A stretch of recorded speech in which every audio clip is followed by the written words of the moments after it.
Hello नमस्कार साथियों, फिर से हाजिर हूँ आपके साथ लेकर के हिस्ट्री की एनसीईआरटी। तो क्लास 11th की हिस्ट्री की एनसीईआरटी में आज हम 4th चैप्टर स्टार्ट करने जा रहे हैं। 3 वर्ग, जो कि यूरोप के अंदर 3 वर्ग होते थे, उन वर्गों के बारे में हम यहाँ पे ख़ास तौर से पढ़ेंगे। तो शुरू करते हैं हमारा नया चैप्टर। इस अध्याय में हम 9वीं और 16वीं सदी के मध्य पश्चिमी यूरोप में होने वाले सामाजिक, आर्थिक और राजनीतिक परिवर्तनों के बारे में पढ़ेंगे और रोमन साम्राज्य के पतन के बाद में जो पूर्वी और मध्य यूरोप में अनेक जर्मन मूल के जो समूह हैं, इटली, स्पेन, फ्रांस के क्षेत्रों पर उन्हें अधिकार कर लिया था, इनके बारे में हम पढ़ेंगे। जो हमने रोमन साम्राज्य का इतिहास पढ़ा वो रोमन साम्राज्य का पूर्व का इतिहास था, और उसके बाद जो रोमन साम्राज्य के पतन के बाद जो नए राज्य, जो नए समूह उभरे, उनके बारे में हम आगे अब इस अध्याय में पढ़ेंगे। बीच में हमने यायावर साम्राज्य पढ़ा था। तो यहाँ पे किसी भी संगठित राजनीतिक बल के अभाव में प्राय युद्ध होते थे और अपनी भूमि की रक्षा के लिए संसाधन जुटाना अति आवश्यक हो गया था। इस प्रकार से सामाजिक ढांचे का केंद्र बिंदु भूमि पर नियंत्रित था और इसकी विशेषताएं जर्मन रीति रिवाजों और शाही रोम की परंपराओं से ली गई थी।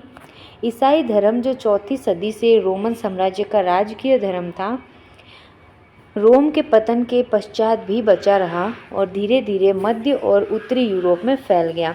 जैसा कि हमने देखा, जो सम्राट कॉन्स्टेंटाइन था उसने ईसाई धर्म को अपनाया था 4वीं शताब्दी में, लेकिन रोम के पतन के बाद भी ये धर्म बचा रहा और धीरे धीरे पूरे यूरोप में ये फैल गया, मध्य और उत्तरी यूरोप में।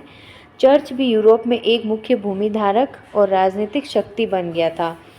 अब 3 वर्ग जो इस अध्याय का केंद्र बिंदु है, उससे हमारा अभिप्राय 3 समाज की जो श्रेणियां हैं उनसे है। यानी रोमन समाज में जो 3 श्रेणियां होती थी, सबसे उच्च श्रेणी ईसाई पादरी होते थे, जैसे कि हिंदुओं के मंदिर में पंडित वगैरह होते हैं, उसी तरह ईसाई के चर्च में जो होते हैं उसे पादरी या फादर कहते हैं। उसके बाद सेकंड जो वर्ग आता है वो होता है भूमि धारक अभिजात वर्ग। ये काफ़ी धनवान जमींदार लोग होते हैं। और थर्ड नंबर पे आते हैं जो गरीब किसान, मजदूर वगैरह है, ये वर्ग। तो इन तीनों वर्गों के बीच बदलते संबंध कई सदियों तक यूरोप के इतिहास को गढ़ने वाले महत्वपूर्ण कारक रहे हैं और इन्हीं तीनों को फोकस करके हम इस अध्याय में पढ़ेंगे। पिछले 100 वर्षों में यूरोपीय इतिहासकारों ने विविध क्षेत्रों के इतिहासों, यहाँ तक कि प्रत्येक गांव के इतिहास पर विस्तृत कार्य किया है। ऐसा इसलिए संभव हो पाया क्योंकि भूस्वामित्व के विवरणों, मूल्यों और कानूनी मुकदमों जैसी बहुत सारी सामग्री दस्तावेजों के रूप में उपलब्ध थी।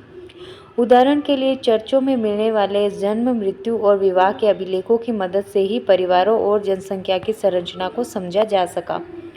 चर्च से प्राप्त अभिलेखों ने व्यापारिक संस्थाओं के बारे में सूचना दी और गीत व कहानियों द्वारा हमें त्योहारों और सामुदायिक गतिविधियों के बारे में बोध हुआ। इन सभी का उपयोग इतिहासकार द्वारा आर्थिक तथा सामाजिक जीवन, दीर्घकालीन जैसे जनसंख्या में वृद्धि तथा अल्पकालीन जैसे कृषक विद्रोह परिवर्तनों को समझने में किया जा सकता है। यानी हमें जो अभिलेख जो चर्च वगैरह से प्राप्त होते हैं, उनसे हमें रोमन साम्राज्य के बारे में सारी जानकारी उस समाज के बारे में मिलती है। सामंतवाद पर सर्वप्रथम काम करने वाले विद्वानों में से एक फ्रांस के मार्क ब्लॉक थे। मार्क ब्लॉक, जो 1886 से 1944 तक उनका काल था, फ्रांस के विद्वानों के उस वर्ग से थे जिनका तर्क यह था कि इतिहास की विषय वस्तु राजनीतिक इतिहास, अंतर्राष्ट्रीय संबंध और महान व्यक्तियों की जीवनियों से कुछ अधिक होनी चाहिए। और उन्होंने भूगोल के महत्व द्वारा मानव के इतिहास को गढ़ने पर जोर दिया, जिससे कि लोगों के समूह का व्यवहार और रुख समझा जा सके। ब्लॉक का सामंती समाज यूरोपियों, विशेषकर 900 से 1300 ईस्वी के मध्य फ्रांसीसी समाज के सामाजिक संबंधों और श्रेणियों, भूमि प्रबंधन और उस काल की जन संस्कृति का असाधारण विवरण देता है। यानी फ्रांस के जो मार्क ब्लॉक हैं, ये एक ऐसे व्यक्ति हैं जो केवल और राजाओं, महाराजाओं और अंतर्राष्ट्रीय संबंध और महान महान व्यक्तियों की जीवनियों से बढ़कर अगर कुछ समझते हैं तो वो नॉर्मल जो समाज है, जो भूगोल है और वहाँ रहने वाले लोगों का समूह है, व्यवहार है, उनके बारे में ये लिखते हैं। तो वहाँ के सामंती साम्राज्य और श्रेणियों, भूमि प्रबंधन, इन सब के बारे में, जन लोगों की संस्कृतियों के बारे में हमें इसके विवरण से काफ़ी कुछ पता चलता है। तो द्वितीय विश्व युद्ध में नाजियों द्वारा गोली मारकर हत्या करने के कारण उनके द्वारा किए जा रहे शोध और अध्यापन कार्य द्वारा अचानक ही विराम लग गया। यानी 1944 में हम ये कह सकते हैं जब इनका जो काल ख़त्म हुआ था, जब इनकी मृत्यु होती है, क्योंकि 1945 में जाकर के द्वितीय विश्व युद्ध ख़त्म होता है और 1944 में जो नाज़ी लोग हैं ये लोग इनको गोली मारकर हत्या कर देते हैं। तो इनका जो कार्य है वो अचानक ही विराम लग जाता है, लेकिन फिर भी इनके कार्य से हमें काफ़ी कुछ इतिहास को गढ़ने में मदद मिलती है। यहाँ पे इस चैप्टर में एक इम्पॉर्टेंट शब्द आता है सामंतवाद, फ्यूडलिज्म जिसे कहते हैं। इतिहासकारों द्वारा सामंतवाद शब्द का प्रयोग मध्यकालीन यूरोप के आर्थिक, विधिक, राजनीतिक और सामाजिक संबंधों का वर्णन करने के लिए किया जाता है। यानी इस शब्द का जो प्रयोग है ये आर्थिक, राजनीतिक और सामाजिक संबंध जो है यूरोप के, उसके बारे में ये किया जाता है उपयोग। और ये एक जर्मन शब्द है,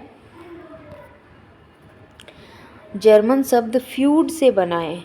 ये जो शब्द की उत्पत्ति हमें चैप्टर में दी हुई होती है ये बहुत इंपॉर्टेंट है, कई बार क्वेश्चन यहाँ से बन जाते हैं। तो ये जर्मन शब्द फ्यूड से बना है। फ्यूड का अर्थ है भूमि का टुकड़ा, और फ्यूडलिज्म यानी भूमि के बारे में जो राजनीतिक आर्थिक संबंध है वो फ्यूडलिज्म।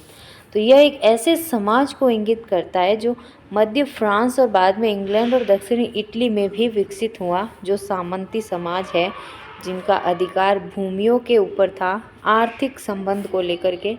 तो ये फ्यूडलिज्म इस प्रकार से निकल के आता है। यहाँ पे मध्यकालीन युग जो शब्द है वो 5वीं और 15वीं शताब्दी के मध्य का यूरोपीय इतिहास को इंगित करता है। यानी 4वीं शताब्दी के बाद में रोमन साम्राज्य का, पूर्वी रोमन साम्राज्य का पतन हो जाता है।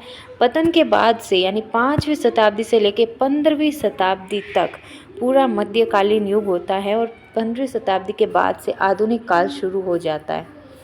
यहाँ पे हमें पश्चिमी यूरोप का एक मानचित्र दिया गया है जिसके अंदर रोम, इटली के सभी राज्य, जर्मन, फ्रांस, ऑस्ट्रिया और इंग्लैंड, लंदन, ये सब दिया हुआ है, स्कॉटलैंड वगैरह। इसको आप काफ़ी ध्यान से देख के इसको याद कर सकते हैं। मैप से हमें पढ़ने में काफ़ी मदद मिलती है।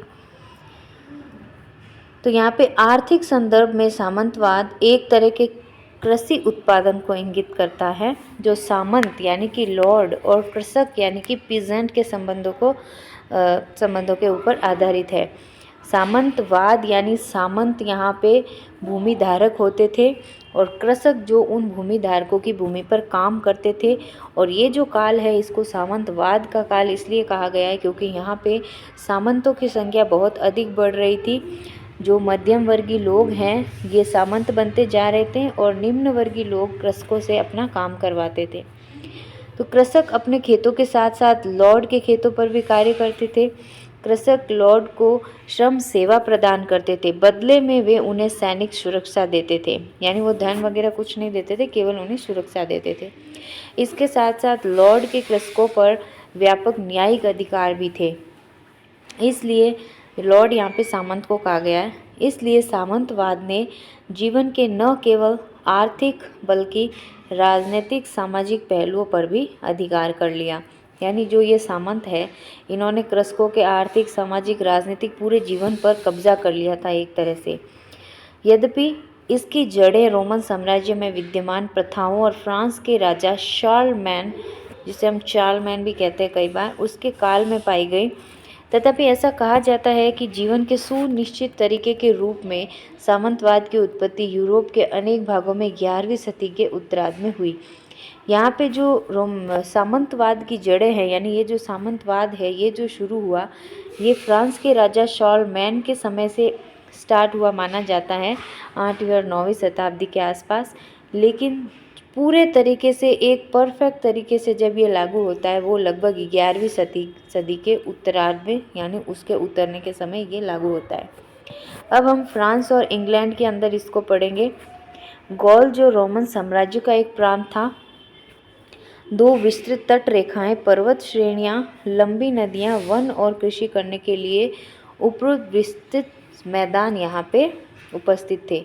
और ये जो गॉल है ये प्रांत फ्रांस का होता है, रोमन साम्राज्य जो उस समय फ्रांस के अंदर, और जर्मन जो जाति है वो होती है जनजाति फ्रैंक। जर्मन जनजाति फ्रैंक ने गॉल को अपना नाम देकर उसे फ्रांस बना दिया। यानी फ्रैंक को जो फ्रैंक लोग हैं जर्मनी के एक जनजाति है फ्रैंक, उन लोगों ने, वो लोग यहाँ पे आके गॉल प्रांत में बसते हैं और उसी से ये फ्रांस बनता है। उससे पहले ये गॉल प्रांत रहता है। तो 6ठी शताब्दी से यह प्रदेश फ्रैंकिश अथवा फ्रांस के ईसाई राजाओं द्वारा शासित राज्य था और फ्रांसीसियों के चर्च के साथ प्रगाढ़ संबंध थे, जो पोप द्वारा राजा शार्लमैन से समर्थन प्राप्त करने के लिए उसे पवित्र रोमन सम्राट की उपाधि दिए जाने पर और अधिक मजबूत हो गए।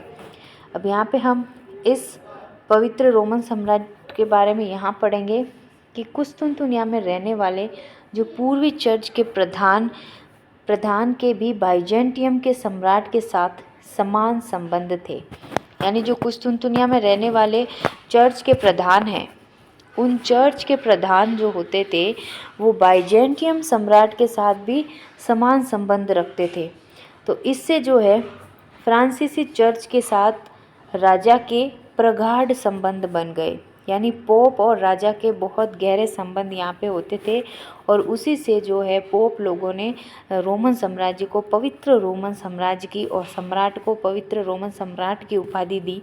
और इस तरह से जो चर्च और सम्राट के संबंध है ये काफ़ी गहरे हो जाते हैं। एक संकरे जल मार्ग के पार स्थित इंग्लैंड और स्कॉटलैंड, यहाँ पे मैं आपको पहले इंग्लैंड और स्कॉटलैंड दिखाती हूँ और फ्रांस भी दिखाती हूँ। ये देखें,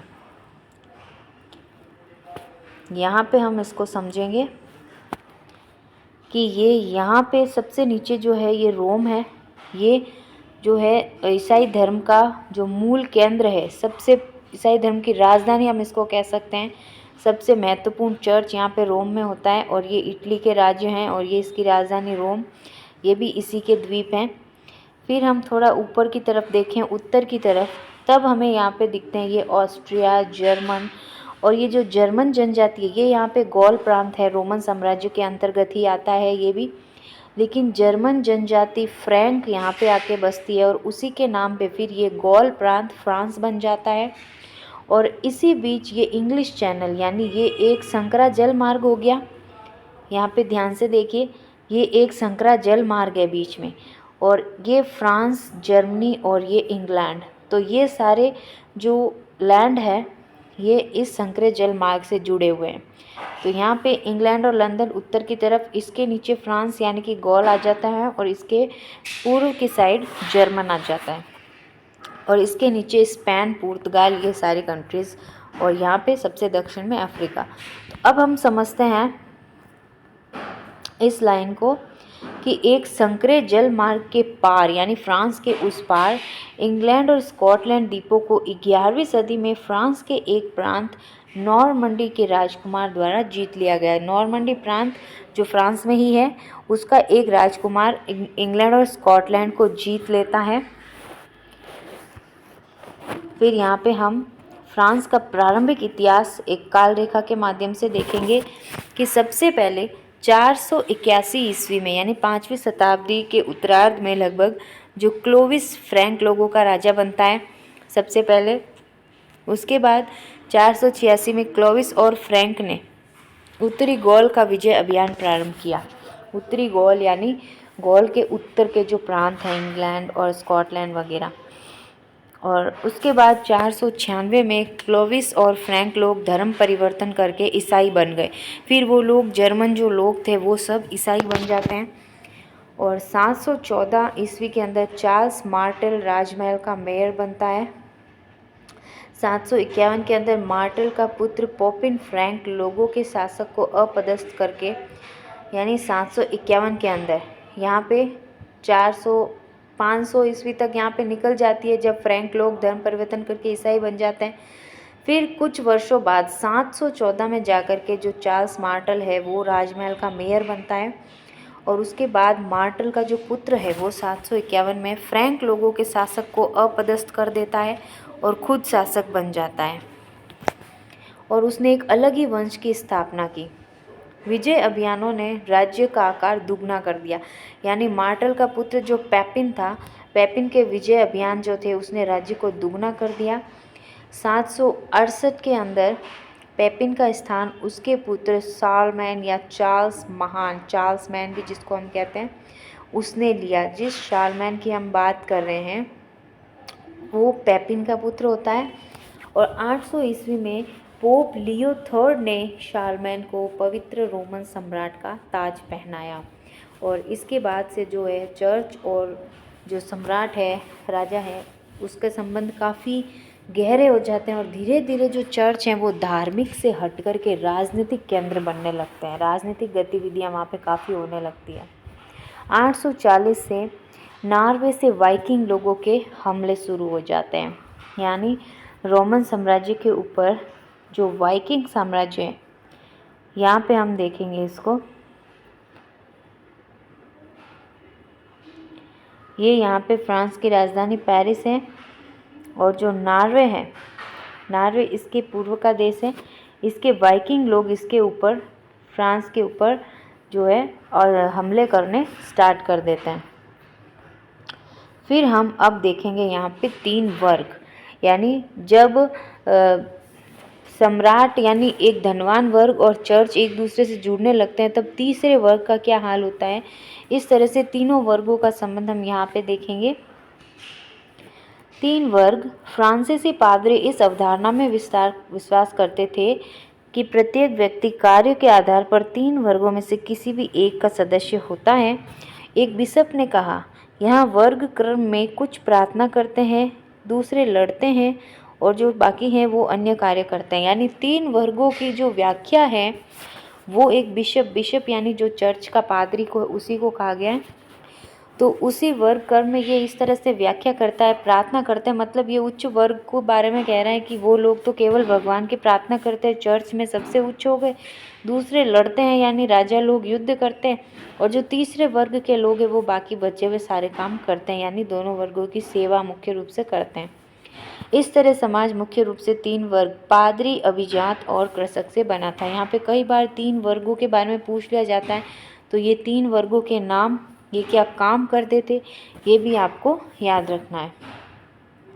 फिर देखिए 12वीं सदी में बिंगेन के आवास हिल्डेगार्ड ने लिखा कि कौन चरवाहा अपने समस्त पशुओं, गायों, गधों, भेड़ों, बकरियों को कोई अंतर किए बिना एक ही अस्तबल में रखने की सोचेगा। यानी मनुष्यों में भी अंतर स्थापित करना आवश्यक है जिससे वे एक दूसरे को तबाह न करें। ईश्वर अपने रेवड़ में अंतर रखता ही है, चाहे स्वर्ग हो अथवा पृथ्वी हो। यानी उसके द्वारा सबको प्यार तो मिला है परंतु उनमें कोई समानता नहीं है, यानी सबको अलग अलग दर्जे मिले हैं। मतलब वो ये कहना चाहता है कि सभी को एक बाड़े में नहीं रख सकते, उनका वर्गीकरण करके उनका अलग अलग उनको निर्धारित करना आवश्यक है। यहाँ पे ओबे शब्द की व्याख्या दी गई है, जब आगे शब्द आएगा तब हम देखेंगे। अब यहाँ पे पहले वर्ग तो काफ़ी उसके बारे में बाद में दिया हुआ, पहले यहाँ पे दूसरे वर्ग के बारे में दिया है क्योंकि सबसे इम्पोर्टेंट यही वर्ग है। दूसरा वर्ग जो है अभिजात। अभिजात का मतलब होता है धनी वर्ग, जो स्ट्रॉन्ग, मजबूत, धन आर्थिक रूप से, उस वर्ग के बारे में यहाँ पे कहा गया है कि पादरियों ने स्वयं को प्रथम वर्ग में रखा, अभिजात लोगों को दूसरे वर्ग में रखा, परंतु वास्तव में सामाजिक प्रक्रिया में अभिजात वर्ग ही महत्वपूर्ण भूमिका निभाते हैं। यानी कहीं ना कहीं चर्च पे भी ये लोग अपना प्रभाव जमाते थे। ऐसा भूमि पर उनके नियंत्रण के कारण ही था। यानी पूरा का पूरा मामला यहाँ पे भूमि पे आके केंद्रित होता है। ये वैसलेज नामक एक प्रथा के विकास के कारण हुआ। अब ये वैसलेज क्या प्रथा है तो इसके बारे में हम पढ़ेंगे।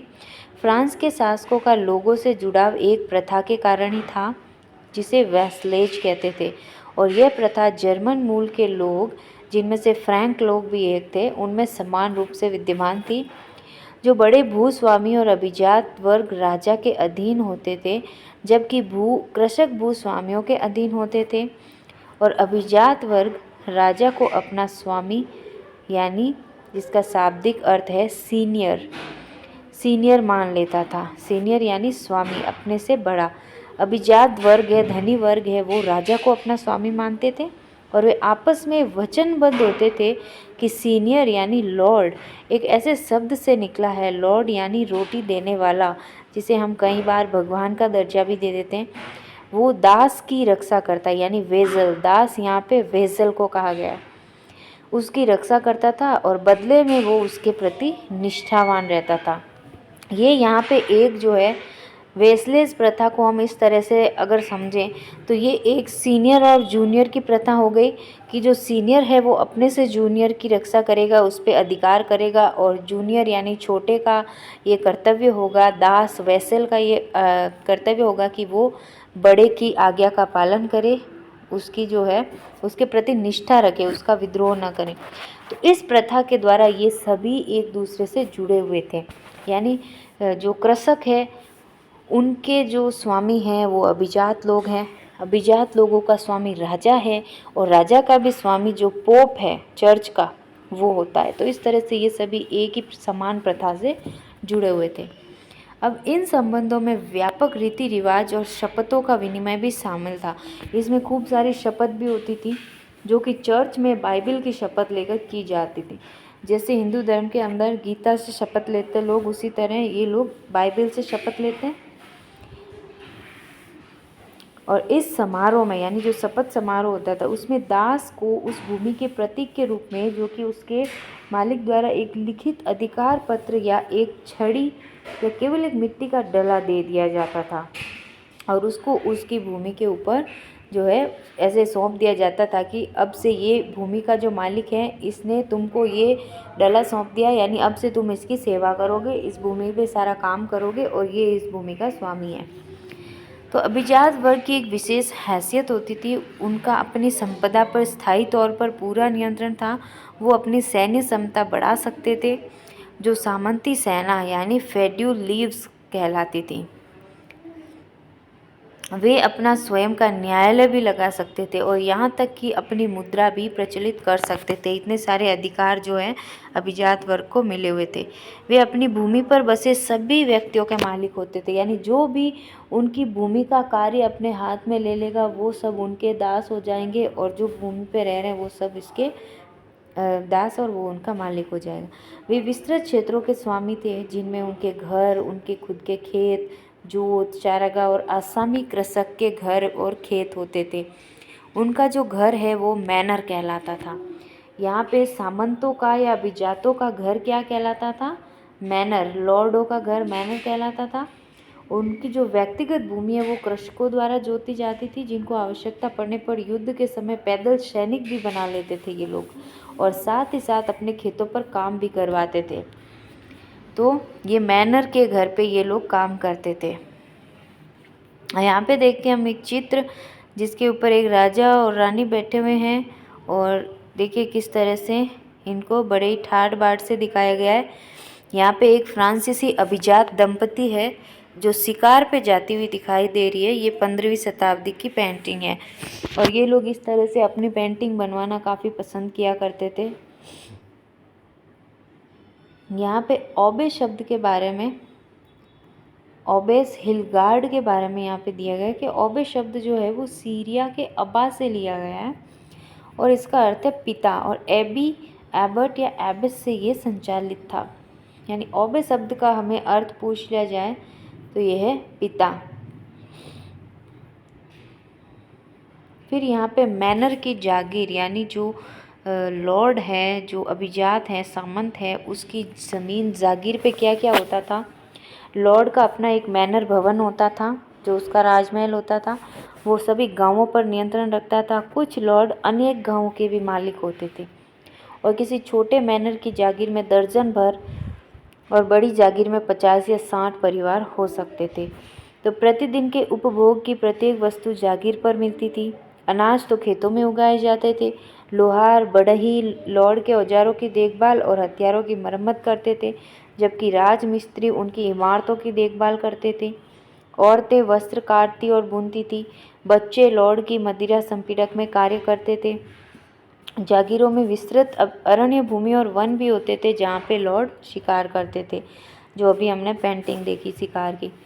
उनके यहाँ चारागाह भी होते थे जहाँ पशु घोड़े वगैरह चरते थे, और वहाँ पे एक चर्च और सुरक्षा के लिए एक दुर्ग होता था। यानी पूरी तरह से एक साम्राज्य की तरह ये अपनी जागीर को बसा लेते थे और वहाँ पे ये लोग सारी सुविधा करते थे, दास वगैरह भी रखते थे। ये देखिए, ये किसी एक भूमि, किसी एक जागीर का ये सारा कुछ प्रबंध है। यहाँ पे मैनर की एक जागीर यहाँ पे दिखाई गई है। ये बीच में मैनर भवन हो गया, ये चर्च हो गया, ये पुरोहित आश्रम यानी जहाँ पे चर्च का पोप रहेगा या जो भी है बिशप पादरी वो रहेगा। और यहाँ पे घास के मैदान है जहाँ पे पशु वगैरह चरते थे, तालाब, चक्की, यानी सारी सुविधा जो है इनके खेतों पे उपलब्ध होती थी। लोग खेतों पे काम करते थे, छोटे छोटे घर बना के रहते थे और उन सब पे ये अधिकार करते थे। और जो सभी जाति के लोग हैं वो यहाँ पे रहते थे और अपनी अपनी सेवाएं यहाँ पे देके इस पूरी जो जागीर है लॉर्ड की, इसको समृद्ध बनाते थे। तो यहाँ पे हमारा ये लॉर्ड की जागीर के बारे में हम लगभग पढ़ चुके हैं। तो इसके बारे में जो आगे आता है वो आता है नाइट। तो इसके बारे में हम पढ़ेंगे कि ये क्या होते थे और किस तरह से काम करते थे। इसके बारे में हम पढ़ेंगे अगले नेक्स्ट वीडियो में। तो आज के लिए बस इतना ही साथियों, बहुत बहुत धन्यवाद आपका। जुड़े रहिए हमसे इसी तरह। नमस्कार।